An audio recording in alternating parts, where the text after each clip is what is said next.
ನಮಸ್ಕಾರ ಸ್ನೇಹಿತರೆ, ನಮ್ಮ ಚಾನೆಲ್ಗೆ ನಿಮಗೆಲ್ಲರಿಗೂ ಹಾರ್ದಿಕ ಸ್ವಾಗತ. ಹಿಂದೂ ಧರ್ಮದಲ್ಲಿ ಪ್ರತಿಯೊಂದು ಪೂಜಾ ವಿಧಿಗೂ ತನ್ನದೇ ಆದ ಮಹತ್ವವಿದೆ. ಆದರೆ ಶಿವ ಪೂಜೆಯಲ್ಲಿ ಒಂದು ವಿಶೇಷವಾದ ನಿಯಮವಿದೆ. ಅದೇನೆಂದರೆ ಶಿವನಿಗೆ ಕುಂಕುಮವನ್ನು ಅರ್ಪಿಸುವುದಿಲ್ಲ. ಇದರ ಹಿಂದಿನ ಕಾರಣವೇನು?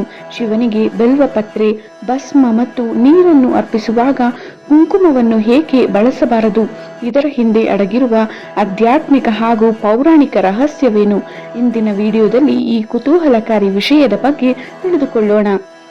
ಕರ್ಪೂರ ಗೌರಂ ಕರುಣಾವತಾರಂ ಸಂಸಾರ ಸಾರಂ ಭುಜಗೇಂದ್ರಹಾರಂ ಸದಾ ವಸಂತಂ ಹೃದಯಾರವಿಂದೇ ಭವಂ ಭವಾಮಿ ಸಹಿತಂ ನಮಾಮಿ. ಜಗದ ಲಯಕರ್ತನಾದ ಶಿವನು ಅತ್ಯಂತ ಶಕ್ತಿಶಾಲಿ ಹಾಗೂ ಸರಳ ಜೀವನ ನಡೆಸಲು ಇಷ್ಟಪಡುವವನು. ಹಾಗಾಗಿಯೇ ಇವನು ತನ್ನ ಪೂಜೆಯನ್ನು ಸಹ ಭಕ್ತರು ಭಕ್ತಿ ಭಾವದಿಂದ ಸರಳವಾಗಿಯೇ ಪೂಜಿಸಲಿ ಎಂದು ಬಯಸುವವನು. ನಿರಾಲಂಕಾರ ಪ್ರಿಯನಾದ ಶಿವನಿಗೆ ವಿವಿಧ ಫಲಗಳ ನೈವೇದ್ಯವಿಟ್ಟರೆ ಸಾಕು ಹೆಚ್ಚಿನ ತೃಪ್ತಿಯನ್ನು ಪಡೆದುಕೊಳ್ಳುವವನು. ವಿವಿಧ ಒಡವೆ ಹಾಗೂ ಅಲಂಕಾರವನ್ನು ಆಶಿಸದೆ ದೇವನೆಂದರೆ ಶಿವನೊಬ್ಬನೇ.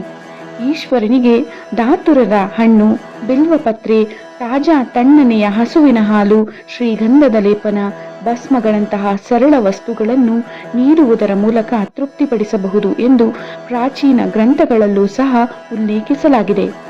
ಶಿವನನ್ನು ಶ್ರದ್ಧಾಭಕ್ತಿಯಿಂದ ಪೂಜಿಸಿದರೆ ಸ್ವರ್ಗದಲ್ಲಿ ಇರುವ ಎಲ್ಲ ದೇವತೆಗಳು ಸಹ ಸಮಾಧಾನವನ್ನು ಪಡೆದುಕೊಳ್ಳುತ್ತಾರೆ ಎನ್ನುವ ನಂಬಿಕೆ. ಶಿವ ಮತ್ತು ಪಾರ್ವತಿಯ ಪೂಜೆಯ ಸಮಯದಲ್ಲಿ ಕೆಲವು ಸಂಗತಿಗಳನ್ನು ವಿಶೇಷವಾಗಿ ಅನುಸರಿಸಲೇಬೇಕು. ಅಂತೆಯೇ ಕೆಲವು ವಸ್ತುಗಳನ್ನು ಹಾಗೂ ವಿಧಾನಗಳನ್ನು ಪೂಜೆಯ ಸಂದರ್ಭದಲ್ಲಿ ಬಳಸಬಾರದು ಎಂದು ಹೇಳಲಾಗಿದೆ.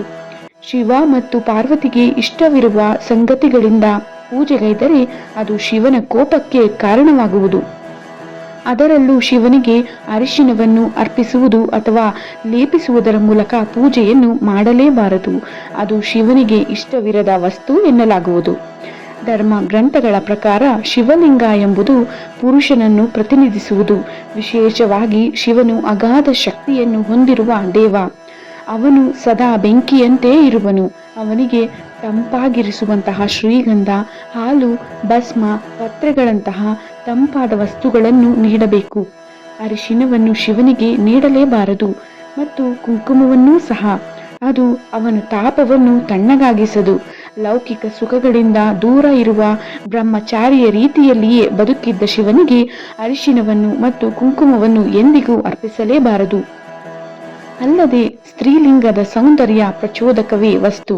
ಅದು ಸೌಂದರ್ಯವನ್ನು ಪ್ರಚೋದಿಸುವುದು ಅಲ್ಲದೆ ಮಾನಸಿಕವಾಗಿ ಲೌಕಿಕ ಸುಖದ ಕಡೆಗೆ ಬಾಗುವಂತೆ ಮಾಡುವುದು ಎನ್ನುತ್ತಾರೆ. ಅರಿಶಿನವನ್ನು ಮತ್ತು ಕುಂಕುಮವನ್ನು ಪಾರ್ವತೀ ದೇವಿಗೆ ಅರ್ಪಿಸಿದರೆ ಅದು ಅತ್ಯಂತ ಶ್ರೇಷ್ಠವಾದದ್ದು. ಆದರೆ ಶಿವನಿಗೆ ಅರ್ಪಿಸಬಾರದು. ಸಾಮಾನ್ಯವಾಗಿ ಶಿವನ ಪೂಜೆಯಲ್ಲಿ ಪ್ರಾಚೀನ ಕಾಲದಿಂದಲೂ ನಡೆದುಕೊಂಡು ಬಂದ ಧಾರ್ಮಿಕ ವಿಧಿವಿಧಾನದ ಮೂಲಕವೇ ಶಿವನನ್ನು ಪೂಜಿಸುವುದು.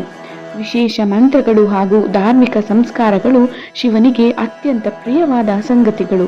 ಸರಳ ಪೂಜೆಯನ್ನು ಬಯಸುವ ಶಿವನ ಆಶೀರ್ವಾದವನ್ನು ನಾವು ಭಕ್ತಿಯ ಪೂಜೆ ಸಲ್ಲಿಸಿ ಪಡೆಯಬಹುದು. ಹಾಗಾಗಿ ಶಿವನ ಆರಾಧನೆ ಅಥವಾ ಶಿವಲಿಂಗದ ಪೂಜೆಯ ಸಂದರ್ಭದಲ್ಲಿ ಅಪ್ಪಿತಪ್ಪಿಯೂ ಕೆಲವು ವಸ್ತುಗಳನ್ನು ಬಳಸಬಾರದು. ಅವು ಶಿವನಿಗೆ ಇಷ್ಟವಾಗದ ಸಂಗತಿಗಳಾಗಿರುತ್ತವೆ. ಹಾಗಾದರೆ ನೀವು ಶಿವನ ಪೂಜೆಯನ್ನು ಮಾಡುವಾಗ ಯಾವ ಮುನ್ನೆಚ್ಚರಿಕೆ ಕ್ರಮ ಕೈಗೊಳ್ಳಬೇಕು ಎನ್ನುವುದನ್ನು ಇಲ್ಲಿ ನೋಡಬಹುದು. ಸಿಂಧೂರ ಮತ್ತು ಕುಂಕುಮವು ಭಾರತೀಯ ಪುರಾಣಗಳು ಮತ್ತು ಧಾರ್ಮಿಕ ವಿಚಾರಗಳ ಅನುಸಾರ ಅತ್ಯಂತ ಪವಿತ್ರವಾದ ವಸ್ತುಗಳು. ಇವುಗಳನ್ನು ದೇವರ ಪೂಜಾ ಕ್ರಮದಲ್ಲಿ ಕಡ್ಡಾಯವಾಗಿ ಬಳಸಲಾಗುವುದು. ಆದರೆ ಶಿವನ ಆರಾಧನೆ ಅಥವಾ ಶಿವಲಿಂಗದ ಪೂಜೆಯ ಸಮಯದಲ್ಲಿ ಕುಂಕುಮವನ್ನು ಅರ್ಪಿಸಬಾರದು. ಕುಂಕುಮವು ಸ್ತ್ರೀಯರೊಂದಿಗೆ ಸಂಬಂಧವನ್ನು ಪಡೆದುಕೊಂಡಿದೆ. ಮಹಿಳೆಯರು ತಮ್ಮ ಪತಿಯ ದೀರ್ಘಾಯುಷ್ಯವನ್ನು ಆಶಿಸಿ ಕುಂಕುಮವನ್ನು ಬಳಸುತ್ತಾರೆ. ಶಿವನು ಲೌಕಿಕ ಜಗತ್ತು ಮತ್ತು ಸಂತೋಷಗಳೊಂದಿಗೆ ಸಂಬಂಧವನ್ನು ಪಡೆದುಕೊಂಡಿಲ್ಲ. ಭಸ್ಮ ಪ್ರಿಯನಾದ ಶಿವನಿಗೆ ಕುಂಕುಮವನ್ನು ಅರ್ಪಿಸಬಾರದು ಎಂದು ಹೇಳಲಾಗಿದೆ. ಸಾಮಾನ್ಯವಾಗಿ ದೇವತೆಗಳಿಗೆ ತೆಂಗಿನ ನೀರನ್ನು ನೈವೇದ್ಯವಾಗಿ ನೀಡುವುದು ಅಥವಾ ಅಭಿಷೇಕವನ್ನು ಕೈಗೊಳ್ಳಲಾಗುತ್ತದೆ. ಆದರೆ ಶಿವಲಿಂಗಕ್ಕೆ ಅಥವಾ ಶಿವನಿಗೆ ತೆಂಗಿನ ನೀರಿನ ಅಭಿಷೇಕವನ್ನು ಮಾಡುವುದೇ ಇಲ್ಲ. ಶಿವನು ನಿರ್ಮಲ ಮನಸ್ಸು ಹಾಗೂ ಸರಳ ಪೂಜೆಯನ್ನು ಬಯಸುವುದರಿಂದ ತೆಂಗಿನ ನೀರನ್ನು ಆಶಿಸುವುದಿಲ್ಲ. ಹಾಗಾಗಿ ಶಿವನ ಪೂಜೆಗೆ ತೆಂಗಿನ ನೀರು ನಿಷೇಧಿಸಲಾಗಿದೆ.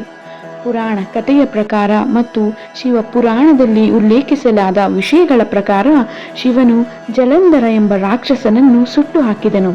ಪತಿವ್ರತೆಯಾದ ವೃಂದಾಳ ಗಂಡನಾಗಿದ್ದ ಈತನು ದುಷ್ಟನಾಗಿದ್ದವನು, ಎಲ್ಲರಿಗೂ ತೊಂದರೆಯನ್ನು ನೀಡುತ್ತಿದ್ದನು. ಹಾಗಾಗಿ ವಿಷ್ಣು ಜಲಂಧರನ ರೂಪದಲ್ಲಿ ಬಂದು ಅವಳ ಪರಿಶುದ್ಧತೆಯನ್ನು ಹಾಳು ಮಾಡಿದನು. ನಂತರ ಅವಳನ್ನು ವಿವಾಹವಾದನು. ಈ ಸಂಗತಿಯಿಂದ ತುಳಸಿಗೆ ಶಿವನ ಮೇಲೆ ಕೋಪ ಬಂದಿತ್ತು. ಅದಕ್ಕಾಗಿ ತುಳಸಿ ತನ್ನ ಎಲೆಗಳಿಂದ ಶಿವನನ್ನು ಪೂಜಿಸಬಾರದು ಎಂದು ಬಹಿಷ್ಕರಿಸಿದಳು.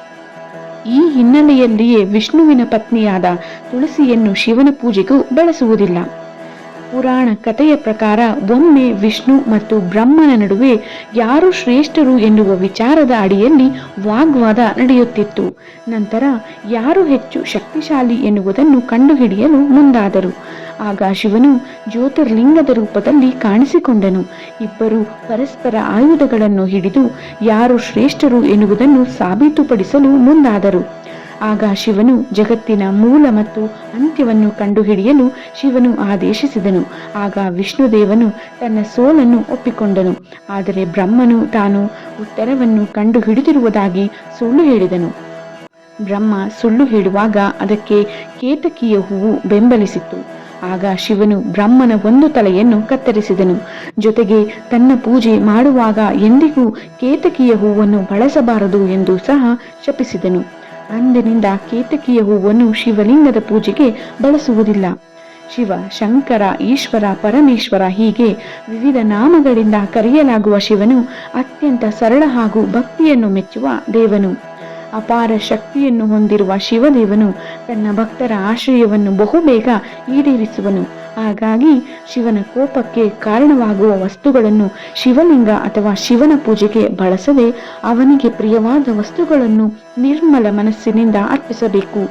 ಆಗ ನಮ್ಮ ಜೀವನದಲ್ಲಿ ಸುಖ, ಸಂತೋಷ ನೆಲೆಸುವುದು, ಮನದಂಗಿತಗಳು ಸುಲಭವಾಗಿ ನೆರವೇರುವುದು.